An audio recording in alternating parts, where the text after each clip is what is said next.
Hi friends, എല്ലാവർക്കും എൻ്റെ ചാനലിലേക്ക് സ്വാഗതം. ഇന്ന് ഞാൻ ഒരു മത്തങ്ങ കറി എളുപ്പത്തിൽ ചെയ്യാവുന്ന ഒരു വിദ്യയാണ് നിങ്ങളെ കാണിച്ചു തരുന്നത്. അതിനുവേണ്ടി കുറച്ച് മത്തങ്ങ എടുത്ത്, ഇതിൻ്റെ തോട് കളയേണ്ട കാര്യമില്ല, തോടിനും ഗുണമുള്ള സാധനമാണ്. ഞാൻ തോട് ഉൾപ്പെടെയാണ് അരിഞ്ഞു വെച്ചിരിക്കുന്നത്. പിന്നെ അരപ്പിന് ആവശ്യമായിട്ടുള്ള ചേരുവകൾ: തേങ്ങ, ആവശ്യത്തിന് ഉപ്പ്, വെളുത്തുള്ളി, മഞ്ഞൾപ്പൊടി, ജീരകം, മുളക് പൊടി, പിന്നെ കറിവേപ്പില. നമുക്കിതെല്ലാം കൂടെ ഒന്ന് നന്നായിട്ട് മിക്സ് ചെയ്യാം. മിക്സ് ചെയ്തെടുത്തിട്ടുണ്ട്. വളരെ പെട്ടെന്ന് തന്നെ നമുക്ക് തയ്യാറാക്കാം. ഒരു 2 മിനിറ്റിൻ്റെ ആവശ്യമേ ഉള്ളൂ. ഞാനിത് കുക്കറിലാണ് വെക്കുന്നത്.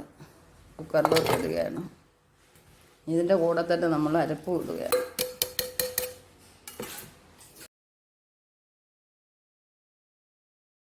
നമ്മളിതിന് വെള്ളം ഒഴിക്കുന്നില്ല.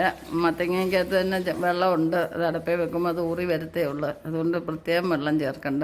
നല്ല തിക്ക് ഗ്രേവിയോട് കൂടി നമുക്ക് കറി കിട്ടും. ഇത് നമുക്ക് മൂടി വെച്ച് ഒറ്റ വിസിലടിക്കുക. കറി റെഡി. മത്തങ്ങ വിസിൽ വന്നിട്ടുണ്ട്. ഇനി നമുക്ക് ആറിയതിന് ശേഷം ഒന്ന് തുറന്ന് നോക്കാം.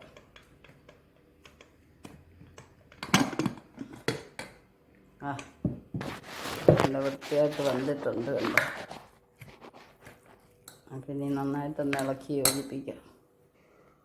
യോജിപ്പിച്ചിട്ടുണ്ട്. കണ്ടിട്ട് നല്ല ഗ്രേവിയായിട്ട്, അധികം ലൂസല്ലാതെ തിക്നെസ്സോട് കൂടി കിട്ടിയിട്ടുണ്ട്. നമുക്കിനി ഇതൊരു പാത്രത്തിലോട്ട് മാറ്റാം. കരിവേപ്പില ഇട്ട് നമുക്കൊന്ന് ഡെക്കറേറ്റ് ചെയ്യുകയും ചെയ്യാം.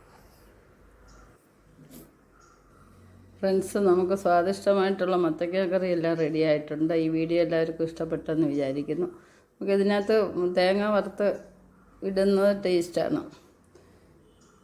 അല്ലാതെ ഇത് ചോറിൻ്റെ കൂടെ ഒഴിച്ചു കൂട്ടാനും കൊള്ളാം, തൊട്ട് കൂട്ടാനും കൊള്ളാം.